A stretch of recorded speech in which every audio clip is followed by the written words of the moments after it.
Halo, Rizky di sini. Kalau misalnya kita biasa bikin rakit PC itu ada tematiknya sendiri, entah itu kita mau bikin tanpa RGB atau RGB yang murah, atau biasanya kita bikin yang kayak mahal-mahal banget. Kali ini kita mau bikin konsepnya itu adalah sebuah PC yang kita maksimalisasiin performa dulu, baru estetika. Jadi performa itu kita akan maksimalisasiin di budget tertentu. Kalau estetika, mungkin kita nerf sedikit.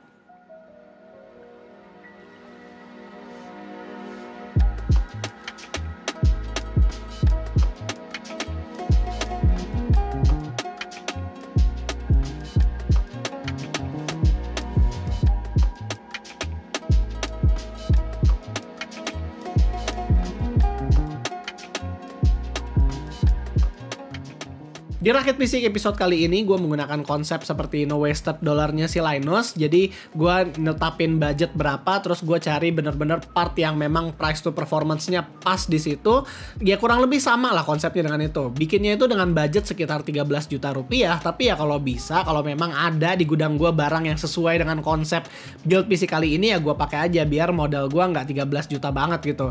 Jadi PC 13 juta yang super budget to performance, kita mulai dari prosesor dulu.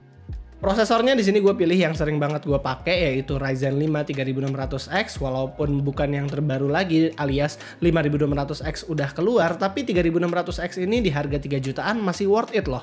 Tapi kalau misalnya kalian lihat sekarang di toko harganya masih tinggi, itu karena ya sekarang AMD itu harganya masih fluktuatif, jadi belum terlalu normal. Mobonya di sini masih pakai B550 Pro 4-nya ASRock yang waktu itu di build PC Aerocool. Gue pilih ini karena gue butuh PCIe Gen 4 dan ini adalah salah satu B550 yang termurah di pasaran. Buat RAM di sini gue mencari RAM yang budget to performance-nya itu cukup tinggi. Kebetulan di dalam storage gue ada Clef Bolt XR 16GB dual channel yang bisa punya profil XMP sampai 3600 MHz. Buat yang Bolt XR ini sendiri harganya cuman 1.050.000. Jadi masih harga yang masuk akal banget buat video PC price to performance lah. Kalau misal kalian tahu, Clef sendiri adalah anak perusahaan dari SK Hynix, yang dimana SK Hynix adalah manufacturer semikonduktor beberapa RAM yang cukup terkenal sampai sekarang. Salah satunya adalah si Clef ini sendiri. Dan RAM ini karena adalah anak perusahaannya SK Hynix yang berasal dari Korea, jadi RAM ini tuh made in Korea loh. Yang Bolt ini sendiri dia nggak ada RGB-RGB-an karena ini adalah SKU yang low profile. Kalau kalian mencari yang RGB bisa pilih yang seri Crush XR, dimana itu lebih meriah lagi, tapi tentu dengan harga yang jauh lebih mahal. Nah, kalau VGA, walaupun RX seri 6000 sudah hadir, tapi mereka masih belum ada untuk seri affordable-nya. RX 5600 XT masih jadi inceran banyak orang yang mau build PC di harga belasan juta ataupun di harga 20 jutaan. Karena selain harganya yang masih murah, performanya bahkan udah melewati 2060. Selain dari sisi ray tracing ya tapi ya. Dan sekarang drivernya si RX 5600 XT juga pasti udah mature, jadi udah lebih aman lah untuk beli VGA ini sekarang. Nah, kalau SSD-nya karena ini bermasalah dengan budget, gue nggak mau pakai SSD NVMe yang tentunya bakal lebih mahal. Buat menghemat budget, gue menggunakan SSD SATA. Ini adalah salah satu brand yang cukup affordable. Dan gue yakin buat build kali ini, satu SSD 240GB udah cukup kok. Nah, buat casingnya gue menggunakan casing Cube Gaming yang cukup murah. Cube Gaming Carvia ini sendiri sudah dilengkapin 3 kali 120 mm fan RGB, dimana ada 2 di bagian depan dan 1 di bagian belakang. Bagian depannya ini mesh, jadi harusnya bisa menarik udara dengan lowong.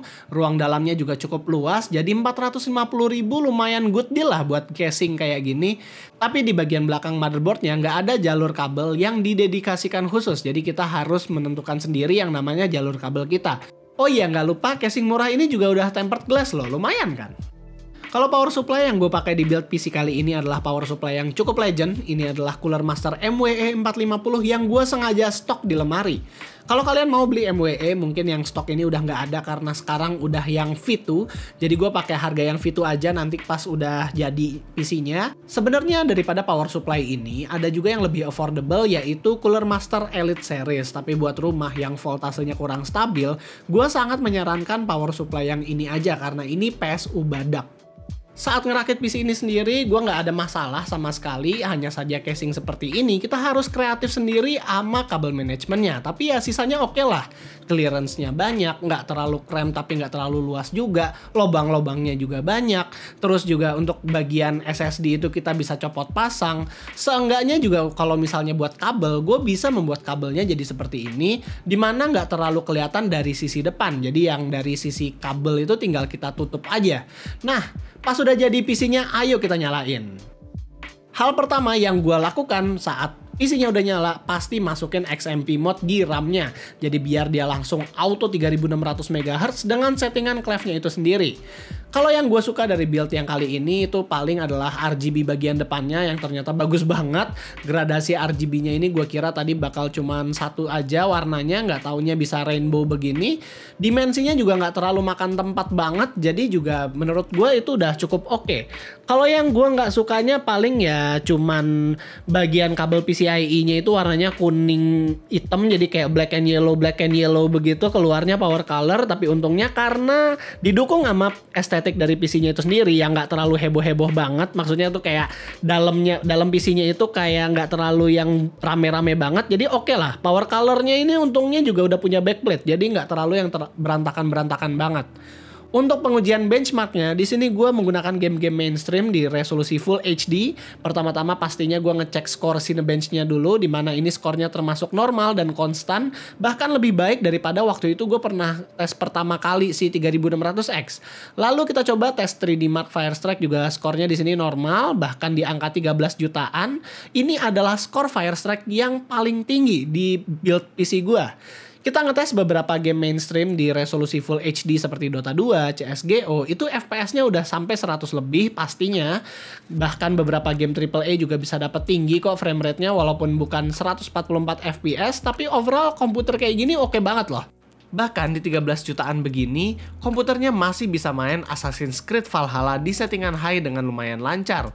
Tadinya gue juga mau mencoba untuk memakai Clef Crush XR RGB dan membandingkan performance-nya apabila memakai XMP 4000 MHz, tapi ternyata saat gue pasangkan Crush XR di XMP profile, komputernya itu nggak mau running 3D Mark ataupun game-game lain, jadi langsung restart aja gitu. Jadi di sini sepertinya Mobonya memang masih belum kuat dalam mengangkat RAM sampai 4000 MHz.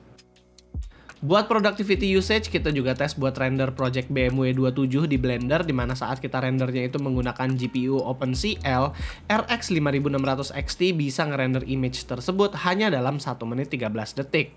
Nah, buat masalah heat management juga PC ini masih surprisingly adem, walaupun coolingnya hanya mengandalkan stock cooling AMD dan stock cooling fan aja, dimana dua fan di depan itu memasukkan udara dari luar ke dalam PC dan satu fan adalah berperan sebagai exhaust. Bahkan saat stress test Firestrike aja, PC-nya bisa lulus di angka 99,6% loh. Nah, kalau mau ngomongin soal konsumsi daya, saat full load PC ini tuh bisa jalan sampai 300 watt. Sebenarnya gue lebih menyarankan untuk kalau misalnya kalian mau bikin PC seperti ini, pakailah PSU itu minimal 500 atau 550 watt lah. Jadi masih punya ruang untuk upgrade ke depannya. Tapi kalau misal mau nahan di 450 watt ya sebenarnya masih aman-aman aja sih. Cuman ya lebih baik untuk ngasih ruang lagi untuk upgrade ke depannya. Jadi kesimpulannya, buat budget 13 juta, PC ini sendiri adalah sebuah komputer yang price to performance-nya udah bagus banget. Bahkan buat estetiknya juga gue bisa bilang kalau ini ya lumayan oke lah, nggak jelek-jelek banget. Total gue dalam nge-build PC ini sendiri adalah sekitar 13.200-an, dan saat pembuatan video ini dengan rilisnya mungkin harga bisa beda, itu tolong dimaklumi karena part komputer itu sekarang harganya lumayan fluktuatif akhir-akhir ini. Berkat RAM Clef ini gue bisa tahu kalau sekarang ternyata kalau mau beli RAM dengan frekuensi tinggi itu ternyata nggak harus mahal kok. Kayak Bolt XR ini aja cuma 1.050.000 udah dapat 16GB 3600 MHz dual channel pula. Sebenarnya juga di build kali ini kalian bisa aja untuk ngambil motherboard B450 yang lebih murah, tapi kalau gua sendiri karena memakai RX 5600 XT yang udah PCIe Gen 4, gua lebih prefer B550 agar lebih keluar full performance-nya.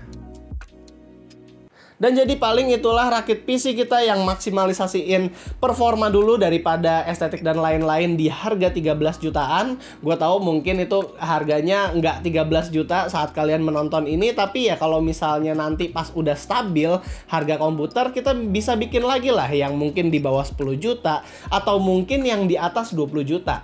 Kalau misalnya kalian suka dengan video seperti ini, jangan lupa untuk kasih kita like, share, dan subscribe. Jangan lupa juga untuk follow Discord kita. Bukan follow Discord kita sebenarnya, tapi itu Discord dari para kumpulan para tech YouTuber lah. Karena di situ nggak ada cuman gua doang, tapi ada Luisi Cranky Tech ID juga, terus ada Gaptech ID juga, dan lain-lain. Kalian bisa lihat aja di deskripsi di bawah linknya. Dan terakhir, di sini gua Rizky, always stay safe.